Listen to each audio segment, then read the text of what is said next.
I remember one master, maybe in Tibet or somewhere. One time, one of the daughter of the patron brought food to him, and he wanted to have a physical intercourse with her, and then she was crying and running back home and tell her mother. Her mother brought the daughter back and said, "I'm sorry, my daughter was so ignorant. Please, she's yours, okay? Don't worry. I told her already. If you need it for some reason, please, she's yours." And the master refused, said, "No, it's too late now. I don't need her anymore, because I just saw one of my friend was going to be reborn into some of the bad stage of existence, a bad animal's form. So I just wanted to help him to be born as human, and then I can continue to help him." But she ran away, and it's too late. He's gone already. He's gone into an animal incarnation already, so no need now. But thank you. Not every master do this, huh? Not all masters do this. Very rarely, very rarely. Very rarely the master gave it all. Maybe the master did not know. Also, maybe the master know but did not want.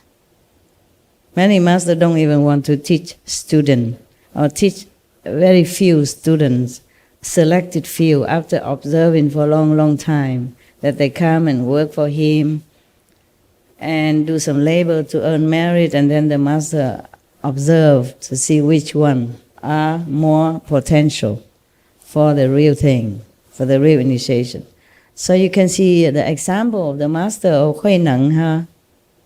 Even though Hong Ren, the fifth master of Zen after Bodhidharma, has many people came to him. The rich, the famous, the powerful, the normal, the common. And the monks, they came to be monk with him also. But he did not really teach them a lot.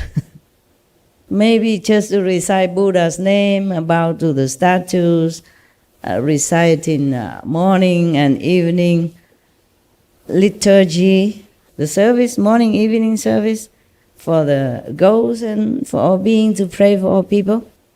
So when he have a test, exam, to see who is worthy to be his successor, the best of his so-called monk disciple wrote some, verses. It's like I could even write it myself.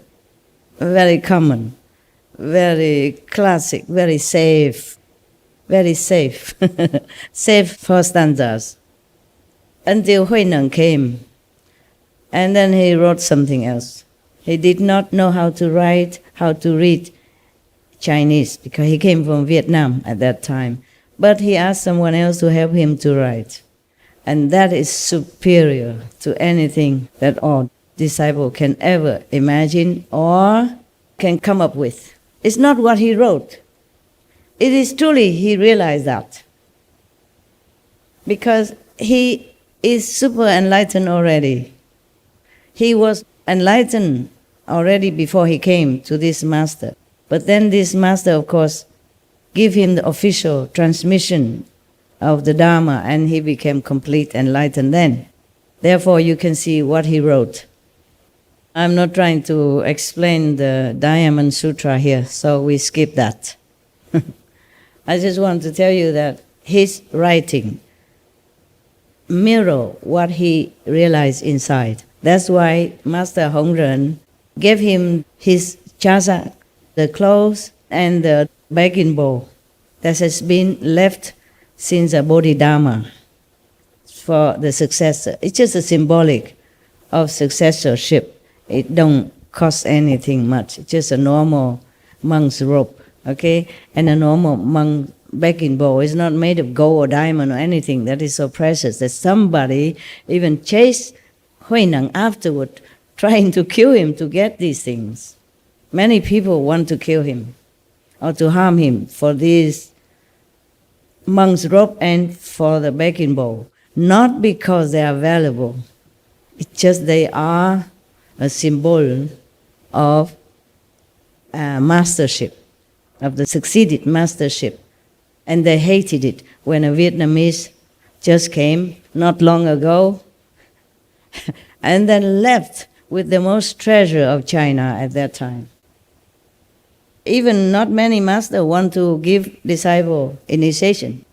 Milarepa, he has to work for a long time, and suffer a lot of beating, scolding, and then even he sneak into another area to find the chief initiated disciple, just like wanting messenger nowadays, to get the initiation. It doesn't work.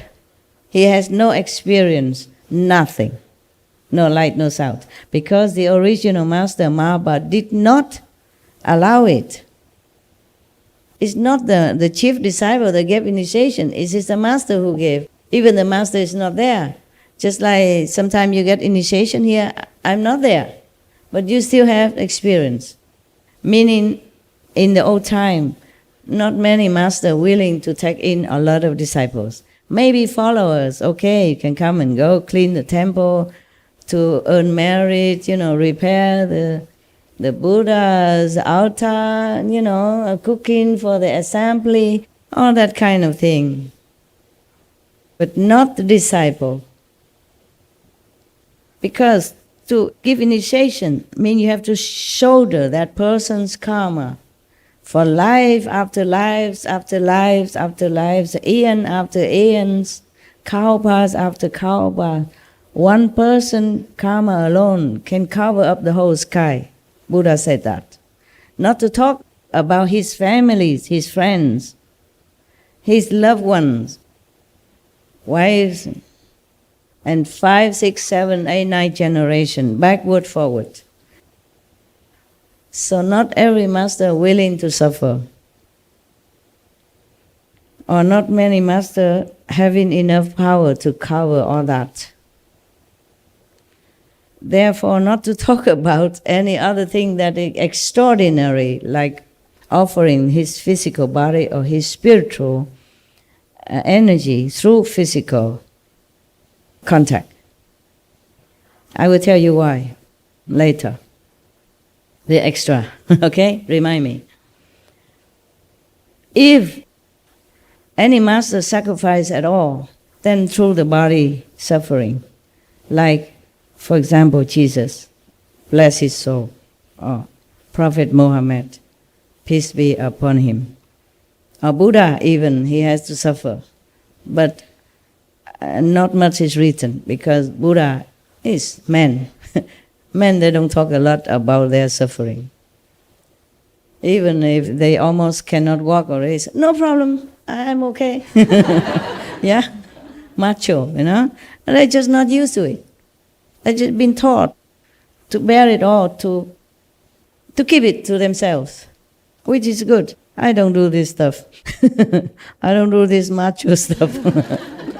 Mostly I do. It's just, if I can, I air it out. Yeah. So some of you know, so that you don't illusionize about being a master, how glory and how beautiful and how easy. Only come out on Sunday wearing beautiful glass and talk beautiful things and have a lot of bodyguards around Sunday. Yeah, it's like that. So if the master suffer, mostly just physical pain. Very rarely a master suffer, like the story I just told you about the Lama who wanted to have physical intercourse with that daughter of the good family. The thing is, if you suffer physically, for example, like Jesus, everybody will worship you, cry for you, pray for you, and they still worship you for eons to come. Because it's a real sacrifice, obvious, and gruesome. Even then, it's very terrible already to be nailed on the cross and suffer humiliation and pain and suffering even before the cross. So many masters has been tortured, poisoned, maimed, killed, flayed alive, burned alive, etc. This we all are familiar with. But to suffer through physical intercourse is another thing. is really ultimate.